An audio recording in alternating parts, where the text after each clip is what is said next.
So we have Bill Brown with us, who didn't make any of the publicity information because he was an ad. Our Judge Reyes, who is in the publicity information, decided to present with Bill. He's certified as a yoga therapist by the International Association of Yoga Therapists. He's um, He's been associated for a long time with the Prison Yoga Project, and he's been providing trauma-informed yoga mindfulness programs for incarcerated people in California, in facilities in every level for the last 10 years or more. And as you know, I've already got plenty of publicity information out to you about Judge Reyes, who's a retired judge from Colorado and who's intimately involved with this project. I'd invite you, Judge, to tell us uh, how you got involved with this project and what your level of involvement is. And I'm going to turn it over to you folks to further introduce yourselves. And why don't we get started? Thank you so much. And first of all, thank you for reaching out and giving us the opportunity to connect in this way with a group that is very dedicated in their practice of bringing compassionate treatment, compassionate and a deeper and compassionate understanding to a group of people that society does not give that to on so many different levels. And I think, for me, and I think I can speak for Bill, it's an honor and pleasure, and it's humbling to have an opportunity to talk with you. So I was a public defender for 15 years, and then I was a district judge in Colorado for 15 years. So I retired in 2015, so it's going on almost 10 years. During the last 3 years, and I went through a lot of the stressors, a lot, and, I can share my story, but that would take way too long. But the bottom line was that what got me through the last 3 years of being a judge and dealing with the pressures and the stresses of the work was developing a practice of well-being. And within that practice of well-being, an important component was a practice of movement, of breath, yoga. And so when I retired, I went to India, I got yoga teacher training. Part of my charge by my teacher was, hey, you've got an opportunity to train with me and develop these skills, but you need to share this with people in the community who don't have that opportunity to do so. And that is something that's been constant with my teachers in different types of traditions. So when I came back, I was sitting there in my home one day and said, where can I go? And I said, the prisons. I have been in correctional facilities since I was in law school because I was with a clinic. So being in jails now I'm going on 40 years of being in and out of facilities. So I saw what the practices did for me on a mental level, emotional level, a physical level, and a spiritual level. And I wanted to share, because that was my job to do so, that with people in the facilities, because I felt that there are many programs that I saw as a judge and many programs that I saw as a lawyer that just weren't meeting those needs. And I saw what yoga did for me. So I've been involved now I'm in 5 prisons. Also, I've now extended it, possibly when I come back from traveling, to a mental health facility here in Pueblo. So I do a lot of I've been doing judicial well-being training for the past decade also, because judges, just like doctors, don't take care of themselves many times very well.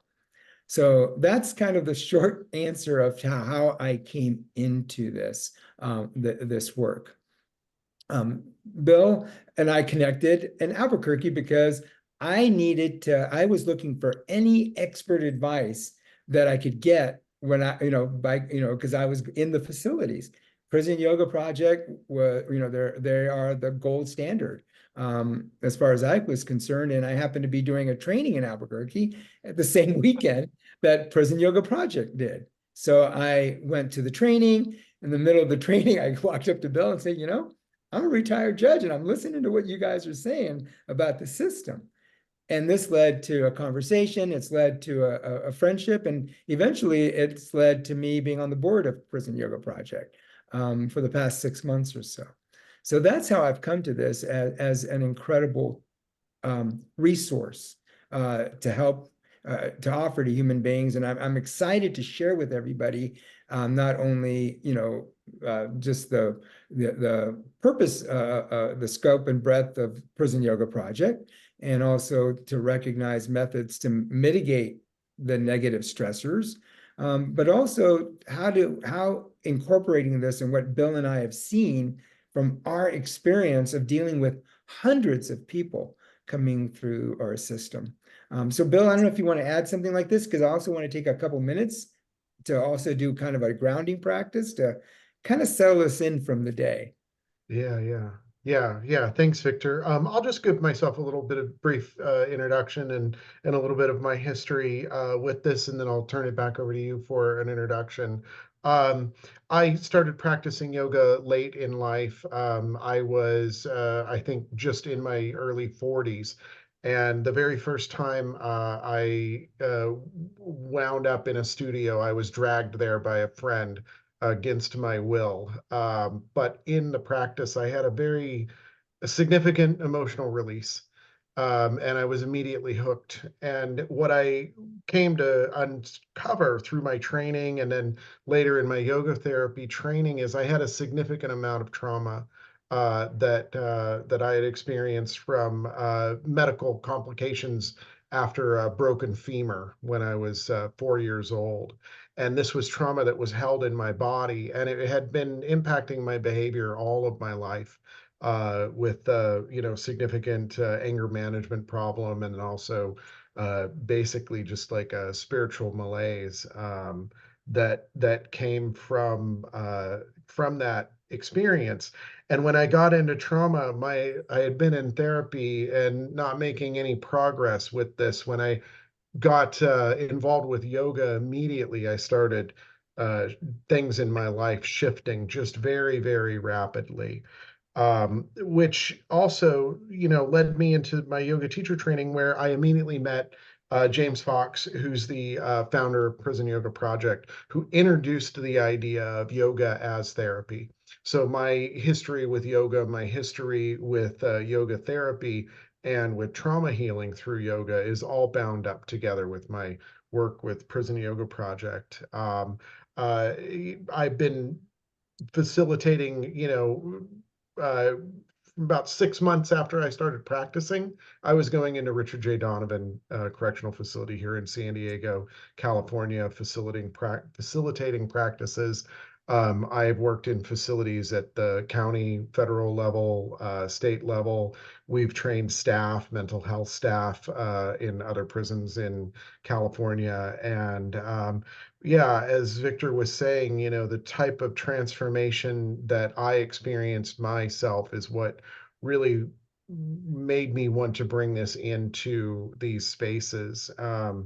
And I have witnessed sometimes what I would almost call like a miraculous transformation in personality from people that have participated with me in the program. And then I also see, so much benefit from a physical health perspective, not just a behavioral change in people, but people coming off meds, people not having to undergo surgeries, things like this. So I think there's a real potential benefit in terms of cost savings as well for healthcare within the system. But yeah, thanks so much for having us here today. And I think I'll turn it back over to Victor to help us ground down, kick us off with a little bit of a practice. And just a quick follow-up, and so I'm in 3 federal facilities at FCI Florence, and then 2 state facilities. And I've been there for like I said, 7 years. So what I'd invite you to do, if you feel comfortable doing so, is just wherever you are, just to take a comfortable seat. So if you're seated in a chair, and if it's something that works for you, We can plant our feet on the floor and allow yourself to maybe even get a little bit heavier in your sitting bones. And then we start off just by noticing our breath, just noticing the inhale and the exhale. We're not manipulating it, we're just noticing the quality of it. Is my breath flowing smoothly? Is it feeling a little bit jumpy? Just looking at the quality of the breath. And I'm going to invite you, once again, if you feel comfortable doing so, to allow yourself with every exhalation, your shoulders to relax a little bit more. And also with every exhalation, kind of release any expectations of, what's going to be happening here today. And it's interesting because my day today has been filled a lot with expectations that have been pretty much shattered. So I learned a big lesson about that. And I think we can all, learn that lesson at any point. And we set up a lot of thoughts, a lot of images, a lot of ideas as to the way things are. But I'm going to ask you with every exhalation to release any expectations. With every exhalation, allow your shoulders to relax a little bit more. To further relax the body, I'm going to invite you to take in 3 slow, deep breaths. And if you feel comfortable doing so, drawing the breath through the nostrils all the way down to the belly, filling the belly like a little balloon, and slowly exhaling. Drawing the breath all the way down, then slowly exhaling.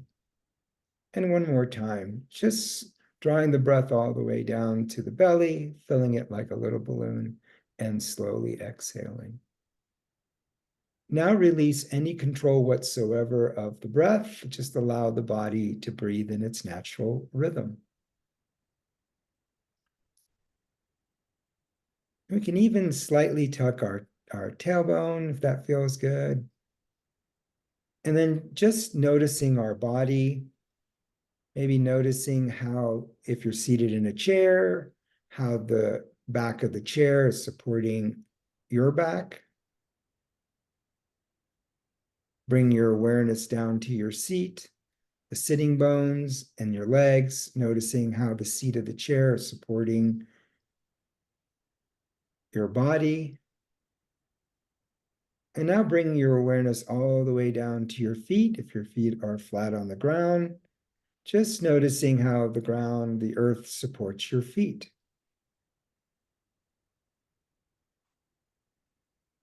Once again, bring your focus to the area of your back, noticing how the back of the chair, or whatever object you're leaning up against, is supporting your back. How your sitting bones and your legs are being supported by the seat. And once again, bring your awareness down to your feet. Maybe even allowing your feet to feel a little bit heavier.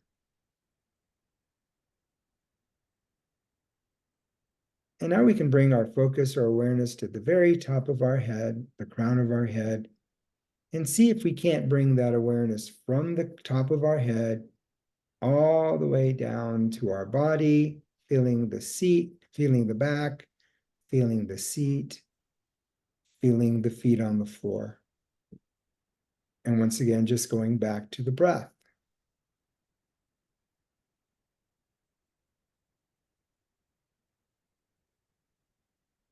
Just noticing the inhale and just noticing the exhale. And then we're going to go ahead and go into our presentation. And this is something that I used to do on the bench, something I did in between. It was very simple.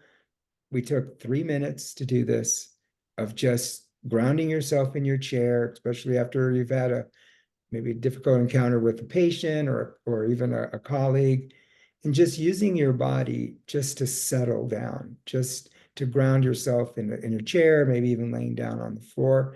It's a very simple practice, but it's a practice that it's very difficult for some people in the correctional, who are in corrections, because they always feel like they need to be on high alert.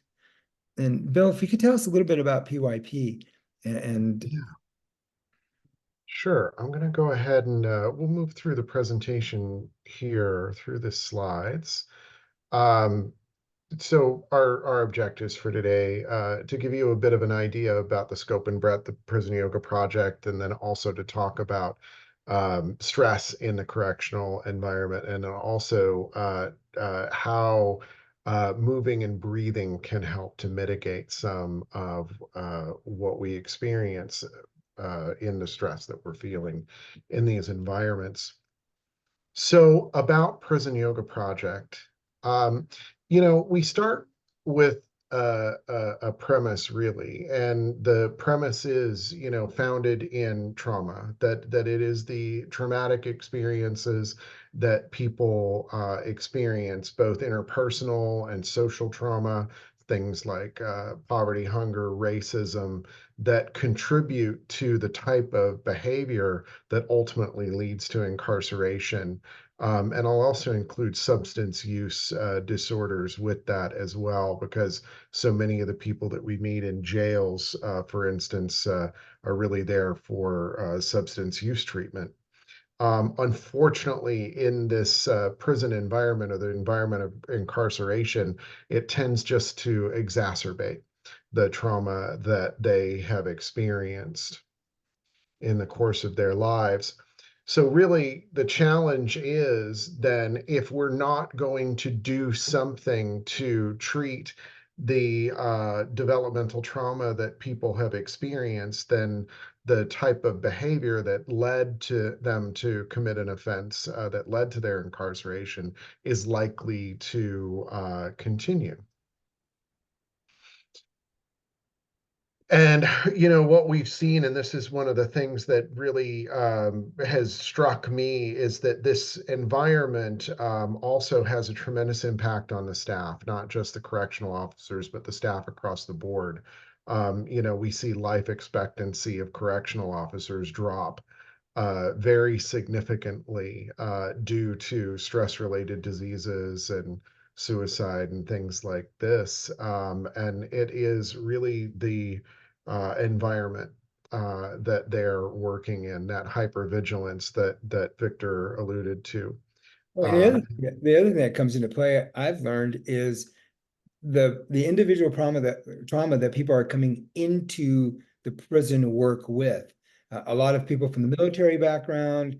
I've seen a lot of people with the rubber balls squeezing, with the tattoos from when they served in Iraq and Afghanistan, and they're already coming in with a lot of trauma, just like many of the people who are incarcerated, yet aren't dealing with it in a healthy way in many circumstances. Yeah, there's a researcher that we work with. I'm forgetting his first name. It's Dr. Smith. If it comes to me, I'll let you know. But demographically speaking, a lot of the folks that wind up working as correctional officers come from the very same demographic profile that a lot of folks that are incarcerated, as well as Victor, the military service. So everybody who is in this environment is often carrying with them trauma uh, uh, into an environment that continues to be potentially traumatizing. And so ultimately, our belief with Prison Yoga Project is that punitive incarceration really does much more harm than it does good, that it harms the folks that are incarcerated as well as the staff that are working there, and ultimately isn't addressing that harm in a way that makes our communities as a whole safer. So what we're after as an organization is a cultural shift towards healing-centered approaches to addressing crime, substance use disorder, and mental health disorders. And our mission in this is to provide rehabilitative programs that are rooted in yoga and embodied mindfulness. Um, our programs are grounded in research, and an understanding that trauma is held in the body, and that it is most effectively addressed through a body-centered approach, and that taking that body-centered approach allows things like cognitive behavioral therapy to take root. But unless we're dealing with the body initially, it's going to be very difficult to create a behavioral change. We incorporate movement, conscious breathing, mindfulness of the body, and deep relaxation. Our offering is primarily practice-based, but we do believe sharing like psychoeducational content, not just from wisdom traditions like the yogic tradition, but then also from science. A lot of the folks in my program love to learn about neuroscience, and I love to tell them about neuroscience. And that's and it's important aspect that we're not just talking about, practicing the movements, the traditional Yeah. movements, but every movement that's used through this organization, through the trainings, specific, it's all trauma informed. So coming from a very different lens than many organizations come to with this population. And I think with the emphasis of trauma informed, and then also recognizing really how important it is to work with the body in that. But that is the missing component that I see, even in other trauma-informed programs, is that the emphasis doesn't necessarily bring in the body. They'll talk about it, but they're not necessarily focusing on practices that are meant to help to resolve trauma at the level of the body. Neuroplasticity is a real thing. The longer we do these practices, the more frequently we do them, it rewires our nervous systems and it helps to build resilience. So people are more able to withstand the stresses that they're facing and recover if they do get knocked off balance. The other thing that I think is really important, and this is something that in my experience has become much more apparent to me, is that, a lot of the trauma that these people have faced is interpersonal trauma, meaning between people, and you can't necessarily heal that outside of relationship. And so not only do we emphasize the importance of our relationship with the clients that we have, the participants in our programs, but then also creating a group atmosphere where people can simply be together in a space in a relaxed way, in a way that they don't feel they have to be on guard with the rest of the people that are in the group. That helps to rebuild that sense of trust and a sense of empathy and compassion between the members of the group. And this really is what is helping to resolve a lot of the antisocial parts of that behavioral pattern that leads to incarceration. And at least my programs are voluntary in all the prisons. Yeah. What happens is it's bringing people in from the yard who would never have any contact with each other based upon a lot of factors within the facility. I understand there are people who do show up just because they can't be with each other, and I recognize that. But what I've seen over the years is as they leave or as they're walking around, when I come back to the prison later to run another program, you see people having conversations that would never normally not have conversations, and they develop a deeper connection. And I think that is an important part of this program, is creating a community. And it's not something that puts people above the other people in the yard or in the prison, but it's more of a connection where they practice together. They spend that hour and a half, or sometimes even 2 hours together, and they're able even then to have the conversations where they realize that they're not alone in their trauma, they're not alone in their personal circumstances. Yeah, absolutely. So some of the outcomes that we see from the programs, you'll see here, we've got 98% reporting that the programs either strongly agree or agree that our programs help them to be more empathetic and mindful of others.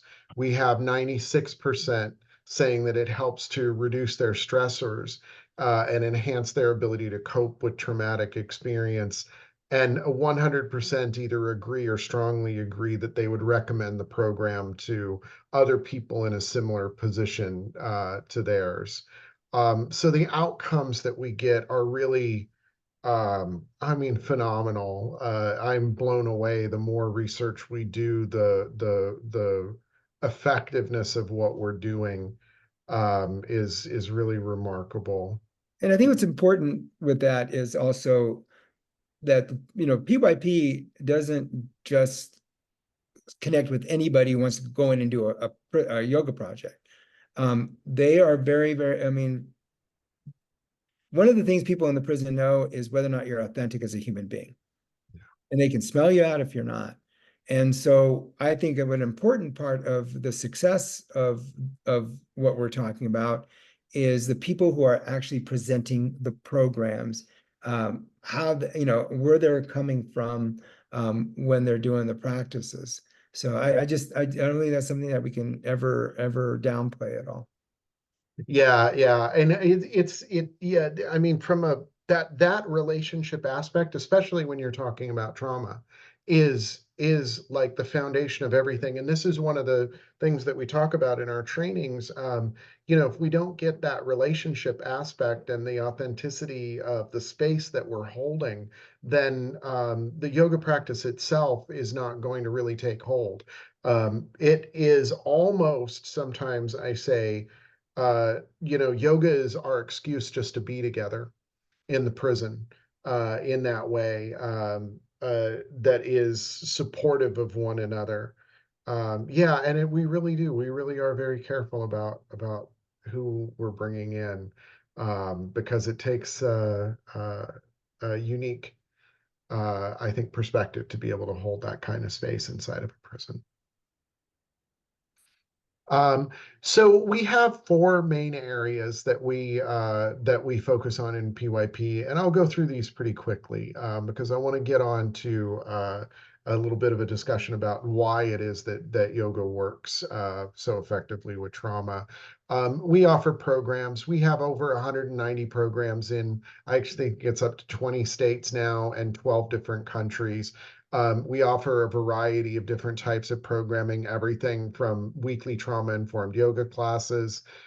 We have a curriculum-based yoga and mindfulness immersion. We do workshops and trainings with incarcerated people. We actually have incarcerated people who are going through our 200-hour yoga teacher training that we offer in a remote format.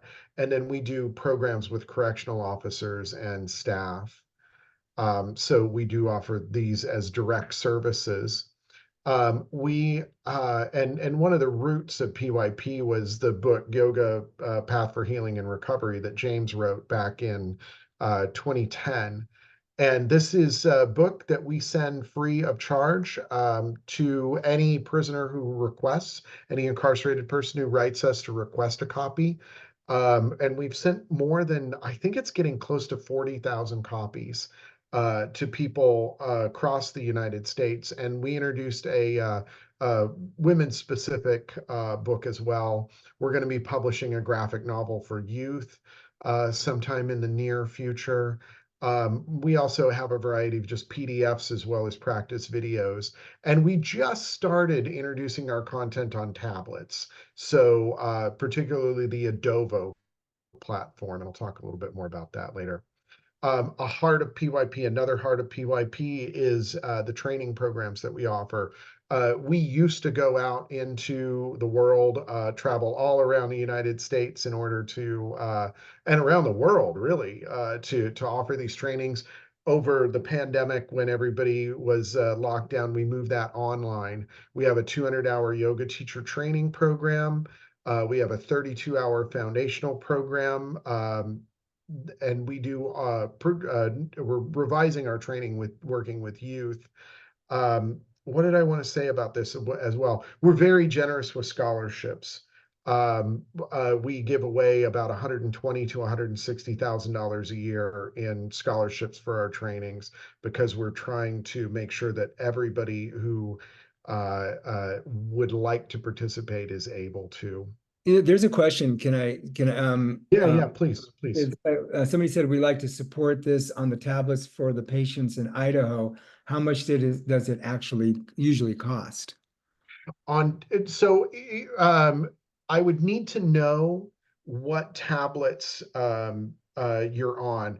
The Adovo platform is the platform that we are working with right now. And my understanding, we actually pay to have our content on the Adovo tablet. And then I'm not sure what the administration contracts then with Adovo to bring the tablets in. And I don't know what that costs, but if you reach out to me, if you send me an email, I can have our folks do a little bit of research on that. Yeah, it looks like it's JPay what they use. Also, Yeah, okay, yeah. and there's another question about other people who've become teacher certified post incarceration. Has it helped with their recidivism from your experience? So it's very difficult for us to measure recidivism. We're a small organization, well, relatively small organization, and so tracking recidivism is challenging for us. One of the things that I can say, a lot of the people that have practiced with us and done like a yoga teacher training on the inside, they are people who were incarcerated for a long term. And I think you probably know that one of the lowest recidivism rates is with older people who are, longer term, who've been incarcerated for a longer Right. term. And see, what I can share with that Yeah, is please. I've been doing this for 7 years, and in the women's prison, I run two programs. One is the yoga program in the morning. The other one is a domestic violence survivors group support group. Many of the people from the yoga program come to that program also, and that's conversational. And I can tell you, at least from my experience over the 7 years, I have never had anybody come back, seen them on the yard that has gone through my programs. The only anecdotally, what I can tell you is somebody will reach out that it's happened twice. People that I know, all of a sudden they went to their churches up in Colorado Springs, they talk about this and they talk about the impact. So one of the things I think about with that question is when a person makes that commitment to themselves, and then there's Logan, the guy that I've worked with for 7 years, who nobody knew and thought would ever come back, and he never has. He's developed this incredible life. So I think that if people are going to make that commitment to come to these programs, there's a shift that's happening already. And I think these programs support the shift for some people. Then other people show up in curiosity, and when they do stay, it augments the shift, if that makes sense.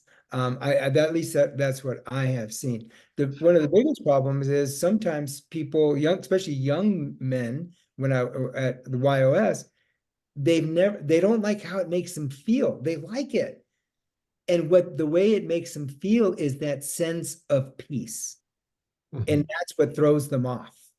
I've never had this sense of connection in my body. And I don't like how this makes me feel because it's so foreign. It's once they push back, but at least in my mind, once they push through that, do you start seeing more of people coming regularly and just enjoying themselves more, for lack of a better word? It reminds me of a story we had a program in San Diego Central Jail. We had a guy who was cycling in and out. He had problems with meth addiction. And one day, our facilitators was asking, what are you looking forward to when you get out to the whole group? And when it came around to him, he's like, I can't wait to get out and score and get high. And okay, well, he's being honest. So he gets out, he winds back in after a few months, and the deputies tell us the first thing he asked for the moment he got onto the mod was, do they still have yoga here? So when he was in jail, he was on yoga. When he was out on the street, he was using meth. And then he came in and out a couple of times, and then one time he came back in and he told our facilitator, he said, hey, he's homeless as well. He said, hey, you know that group that meets over by the beach? Well, I went over there and I asked him if I could practice with them. And he said, and they saw me and they were a little sketched out. So, but then I showed them I could do crow pose. And he said, the minute I showed them I could do crow pose, they said, oh yeah, you can practice with us all the time. So, it's like, well, this isn't like a miracle. He comes into jail, he does some yoga with us, and suddenly he's overcome his meth addiction. But the repeated exposure to it connected him with a pro-social, health-focused community on the outside. Now, I don't know what's happened to this guy long term. I've had other people reach out to me on Facebook and say, it was the yoga program that inspired me to turn my life around. I was sleeping in bushes. Now I'm back together with my family and I've been sober for 9 months. So I hear these stories anecdotally. It's difficult for us to accumulate hard evidence on that. But I wouldn't still be doing this after 10, 11 years because it's not always easy. This is challenging work. And if I didn't think that we had fantastic results, I wouldn't still be doing it. One more thing, we have a community website that we offer a webinar series, book clubs, practice videos, and would love to have more people joining our community, especially folks that are working on the inside. And this is really, we're going to give you a copy of these slides. I put this just to gather up all the different links that you might need. If you're interested in bringing Prison Yoga Project in to offer a program at your facility, we've got a form on our website for that. You can find the link here. We sell these books for institutional purchases in bulk. 10 or more books are $6.95 each. We have our videos and practices up on YouTube. The webinars are available through Spotify and Apple Podcast and wherever you might get your podcasts from. We would love to have you come to the foundational training. You would be bringing your knowledge to share with that community. And if you want to dedicate yourself to getting a 200-hour yoga teacher training, we also have that available for you. But then also, joining the community, we have memberships that are both free and paid. This would get you, you could join us for our webinars live to be able to ask questions of the guests that we bring in. And who knows, maybe we'd love to have you all, some of you all as a guest, bring your expertise to our community as well. I think I saw something else come up in chat. I'm really bad at looking at chat. And yes, please, yeah, Mike, go ahead. You can put my email up, and it's also in the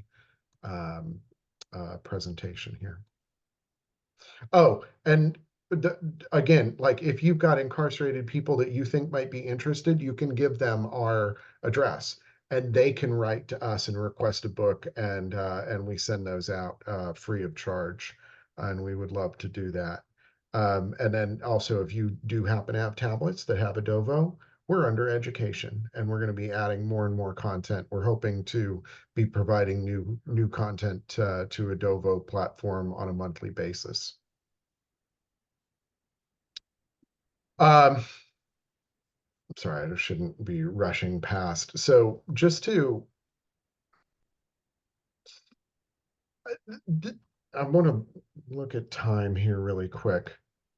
So you're probably well aware that the environment that you're working in has an abundance of stressors. I don't think we need to spend a lot of time on this. As physicians and healthcare professionals, I'm sure that you're probably somewhat familiar also with the types of symptoms that you're going to see from people who are experiencing extreme stress or trauma. 1997, Kaiser Permanente Foundation did their famous ACEs study, and they learned that people who have high experiences of abuse, neglect, or witnessed violence in their household, substance abuse in their household, things like that, adverse childhood experiences. The more ACEs a person has, the greater the impact on their physical well-being later in life. This also proves to be true for social outcomes as well. And they've studied, I've seen various figures, but the one that sticks in my mind is that an adult male normative or adult male population incarcerated in a state prison that happen to use the prison I work at, San Diego's Richard J. Donovan, has about 4 times the number of ACEs as the normative male sample. So there is a connection that is drawn in the research between ACEs and trauma, childhood trauma, and a later incarceration. But then I think, well, okay, you're also seeing these impacts to physical health and well-being. So this is why we bring in yoga as a way of mitigating these effects. There are effects on the physical, mental, emotional, social, and spiritual levels, right? Anything from improved sleep. And this is one of the very first things that a lot of the people in our programs tell us is that, wow, the nights I come to yoga, or the days that I come to yoga, I sleep well that night.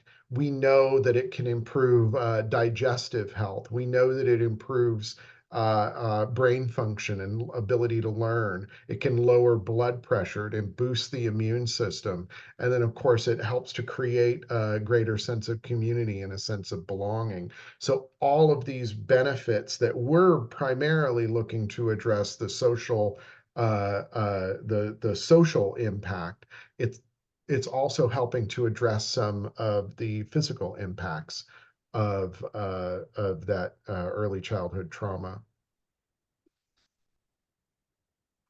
I think of all of these factors, going back to this idea of relationship, when we're working in a trauma-informed way and trying to bring trauma-informed emphasis to the care that we're providing, being able to build a relationship of trust, and as much as power or as much as possible to empower the people that we're working with and create agency for them and opportunities for them to experience that agency.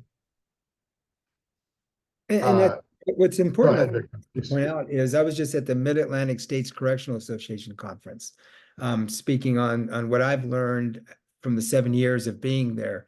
And I came from a background of being actually a very known as a very punitive judge, in my community. And what I talked about was my amazement in a way that there's still line officers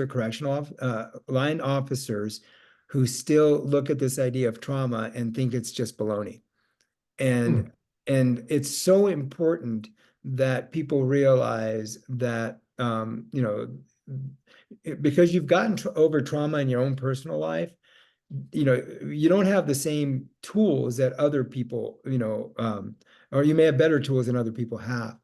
So one of the challenges that I saw at the beginning was coming in with my yoga mat. My advantage was I was a retired judge. Everybody knew it, because most people live in my community who work in the prison, in the state prison.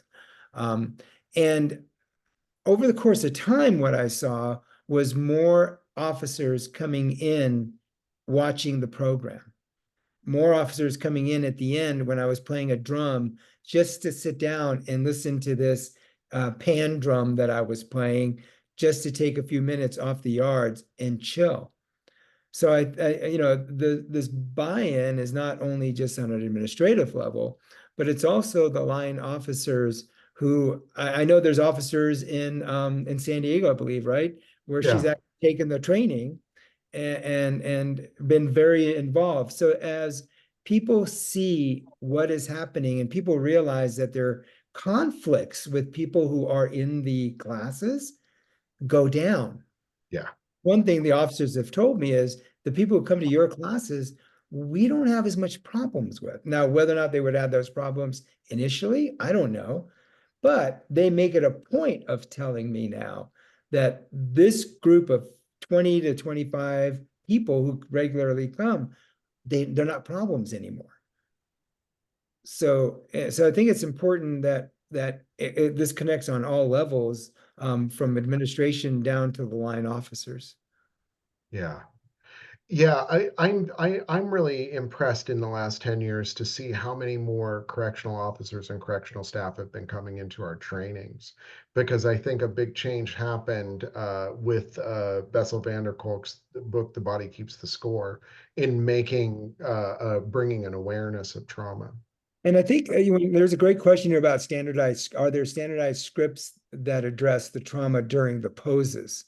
And I think that, at least what I can say, what I do is I talk through the pose very slow, and everything that we do is connecting movement with breath.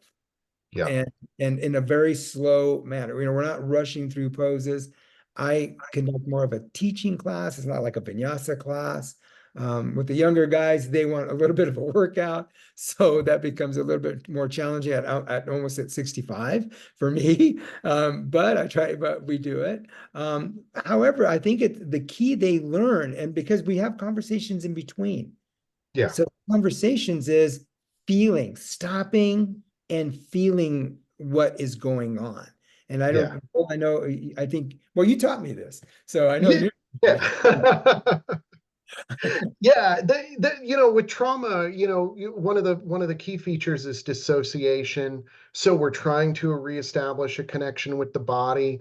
We believe that yoga is more effective than mindfulness alone, because it does allow you to engage your muscles as a way of discharging that energy, but also creating physical sensation. So there's more to pay attention to. We'll do a pose like, a challenging pose like a warrior pose that requires a lot of engagement, as a way of increasing, like, we're leaning into the stress response, but then we step back and we'll pair that engaging pose with a pose that's more relaxing or neutral. So we're working with heart rate variability in this by doing something that raises, that activates our sympathetic nervous system, and then pairing that with a pose that activates the parasympathetic nervous system, and alternating between those two things to try and create more flexibility in the autonomic nervous system. And we'll talk about this in the practices in a way that is really accessible to the guys. And I'll say, like, okay, so we just did, this warrior pose, and we held it. We lean into that stress response. There's cortisol, there's adrenaline. Now, if we can just pay attention to how does it feel as this pose leaves your body, and we'll be in a neutral position, standing maybe hand to heart, hand to belly, and you feel your heart rate start to slow, you feel your breathing come back to normal, the sensations in your limbs changes over time. 90 seconds later, the cortisol, the adrenaline have been metabolized out of your body. Giving them that kind of information. I've had so many guys tell me, man, when I'm in line and this guy bumped into me, for instance, I could feel that flush of energy, but rather than acting out, I just felt my feet on the floor, and I could just feel it just leaving my body bit by bit by bit by bit. Um, you do this over time. This process of leaning in, stepping back, leaning into stress, stepping back. That's what restores homeostasis, an ability for the body to re-regulate itself. And one of the things that I do, and we have about 5 minutes, and I saw this. So one of the things I do realize too is that my people come in and out. We're not in a regular scheduled group. So I recognize every class how hard it is for people to want to Yeah. be in their body. And at least you put it out there. Everybody, you recognize that, and you invite people to do so. Don't force them. In fact, the class always starts off, you don't want to do it, don't do it. But I find that the hardest pose people do sometimes is Shavasana. At the Yeah. end, when they're just trying to relax their body, you can see people who have not been coming to the class very often having a hard time doing so because it just doesn't feel right to them at times. Yeah. The people who are not here are the ones that would be resistant or reluctant to have a program like this in their facility, and that's one of my problems. And you've addressed a little bit this sort of dynamic that happens with administration on selling these kinds of programs, because there are certainly still plenty of facilities across the country who would not think about having this into their facility. I just wondered if you had anything to say about that, and then I have a couple other comments, but It is a good question. If there is an understanding that trauma is behind and at the root of what's going on, then I think people understand treatment. If there's not an understanding of that, then maybe punishment seems like the only alternative, right? Or the strategy.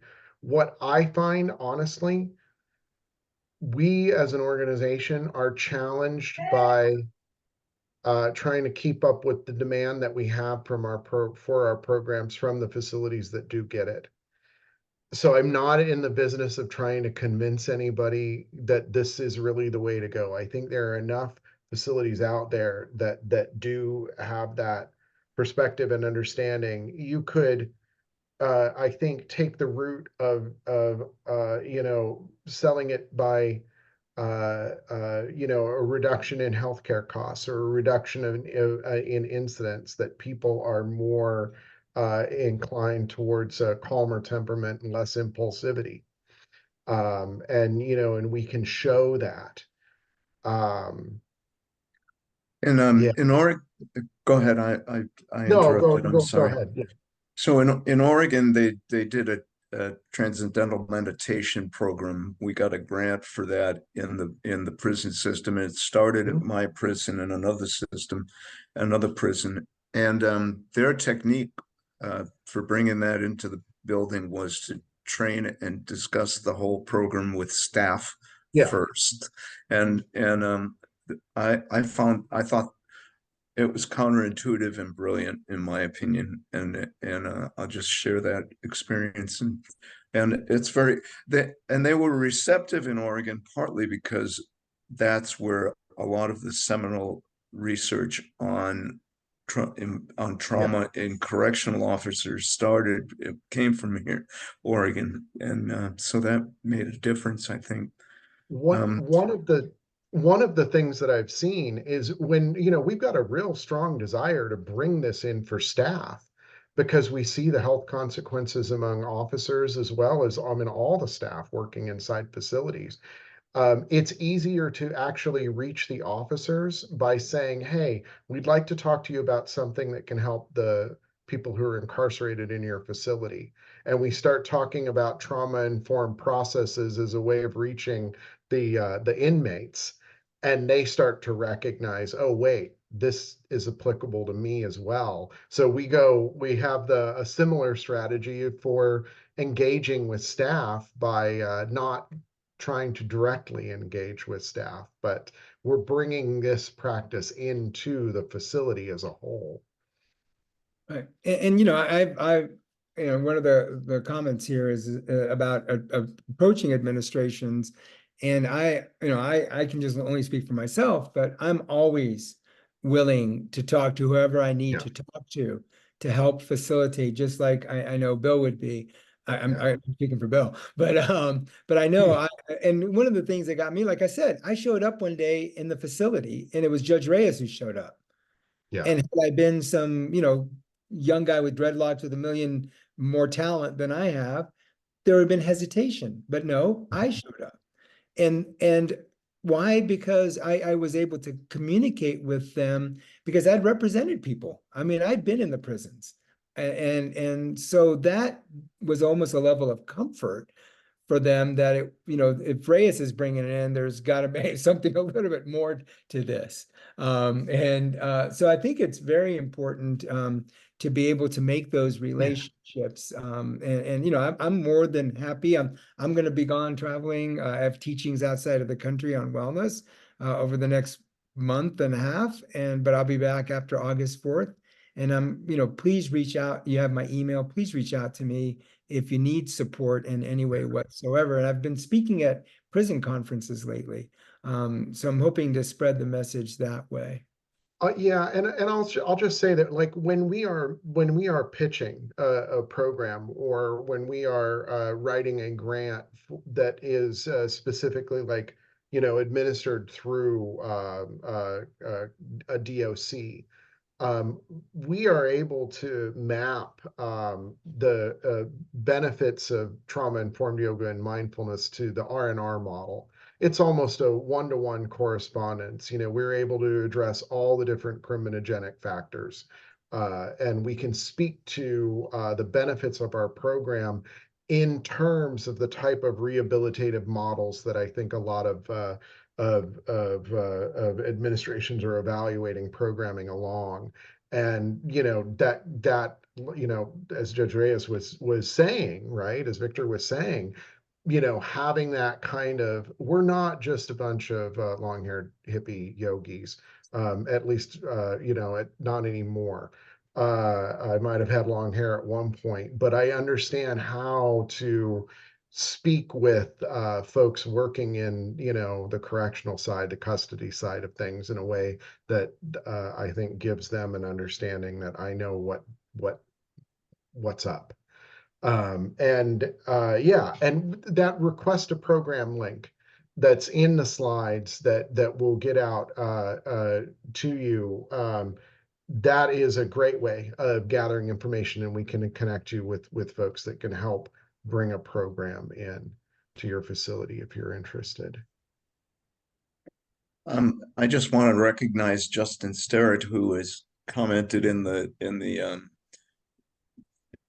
chat room here, and just thank him for giving me this idea and for helping get this rolling. So thank you, Justin. Do you have anything to say besides what you put in the chat, Justin? Excellent. No, I just want to thank you, Bill, thank you, Judge Reyes, for coming. This has been excellent. It's I got involved with Prison Yoga Project and the ADX Florence, and I'd just be fascinated to talk with you more, Judge, about how that's just evolved over the years. I left Florence in 2020, so it seems like it's grown, which just warms my heart so much. Well, I'm at the Stages program, of all places. I'm at Stages at USV now. Yeah, it's and we tried to get it going there. We tried to do a remote kind of video disc. That I don't know if it still exists, but there was CDs and discs at one point, and we just tried to roll that into the middle of the room and made them watch it. But I'm glad you're a physical presence there now. I've had a lot of inmates, especially in a solitary environment, when we were getting it rolling there. They would tell me, and again, this wasn't even hands-on. They were watching DVDs and videos in their cell, and then we kind of developed a workshop program for them that they could just kind of fill out on paper and do.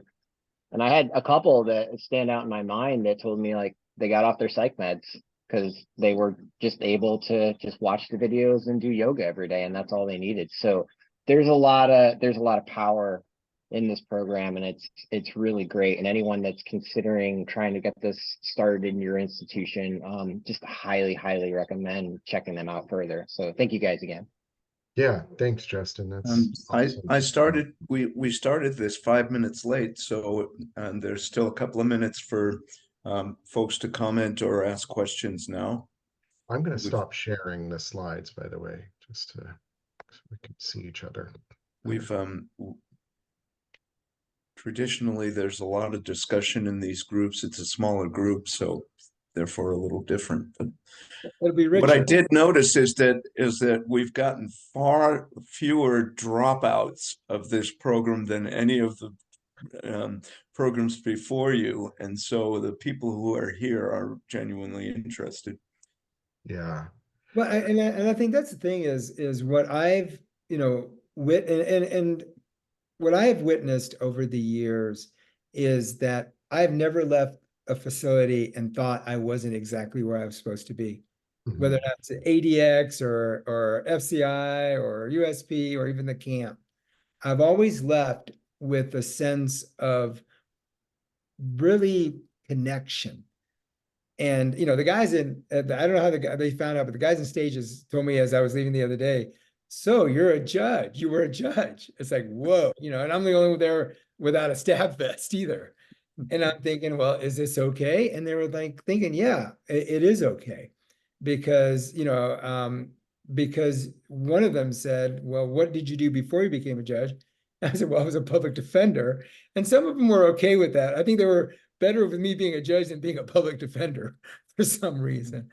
But I think they thought, one of the guys says, well, now I know why you get us. We Mm. couldn't understand why you got us. Mhm. I think it's this idea of, I'm back to that authenticity of the teacher. It is so important, especially because they can tell when you're not being authentic. You guys know that as doctors. You're trying to No put out, joke. yeah, they know. They know, little kids, dogs, and people in prison know when you're not being authentic. And I think that's what's so great about the in-person part too, is having that connection one-on-one, the detailed instructions, and then having somebody actually lead the breathing as they breathe themselves. So I don't know, Bill, is there anything else or any other questions, any other comments? Laura, Yeah, I you're mean, off mute. Do you have something? Yeah, I was actually going to say yeah. while you were talking, Dr. Perini put your emails in the chat, and as soon as they popped in, I emailed both of you. I think Wyoming is actually prime for this. I really do. We've implemented a steering committee for trauma-informed care with officers and inmates. We figure Oh, if we start with the fantastic. officers, we can trickle down to the inmates too. I would like to bring this to that committee, and I figure I can show this video to them. And then maybe if at all possible, and this will be in the next few months, but we could have both of you or one of you pop in and answer questions for them. We also have been lucky enough to implement a suicide prevention training QPR that the inmates, peer Mhm. mentors are delivering to other inmates. So if we can get this in place, Oh, then yeah. the inmates to be delivering this yoga in the pods and spread it all over. So We, especially with Dr. DiBernardi, who's on here, and Dr. Perini, with their influence and pressure, I think Wyoming would be excited to bring. yeah, I would love that. I would really love that.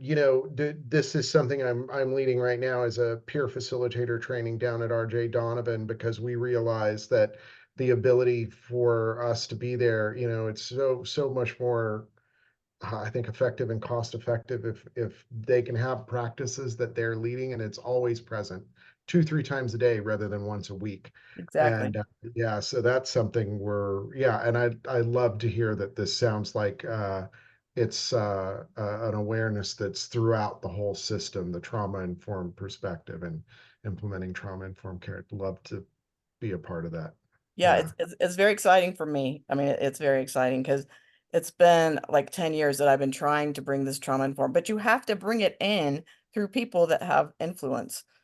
You know, Mhm. I can't, as a mental health director, I can't go and say this is going to be great for you to a lieutenant or a sergeant. But if I can get wardens and lieutenants and sergeants on board, which is what's happened, then then they can bring it. So Yeah, uh, wonderful. I'm excited about this, and I've reached out to both of you, so I expect us to continue this connection. And I appreciate Dr. Perini for bringing y'all to the Yeah. um, Thank you so much, Hey, Laura. I just wanted to add something real quick too, just to bolster up Victor a little more here. For those that don't know that aren't federal stages, as he's kind of thrown out a bit, it's worth mentioning that it's a high security mental health unit that is, I think, only one of two in the federal system. They are the most challenging borderline personality disorder inmates that from around the country. It's a high intensive in that it's a lot of group psychotherapy, individual psychotherapy, multiple times a day, a week. So if all that to say, if a program like this can work in that unit, That is probably the biggest test kitchen we have, so to speak, in the BOP for such a program. So if it can work there, I think it can work in any of your state programs.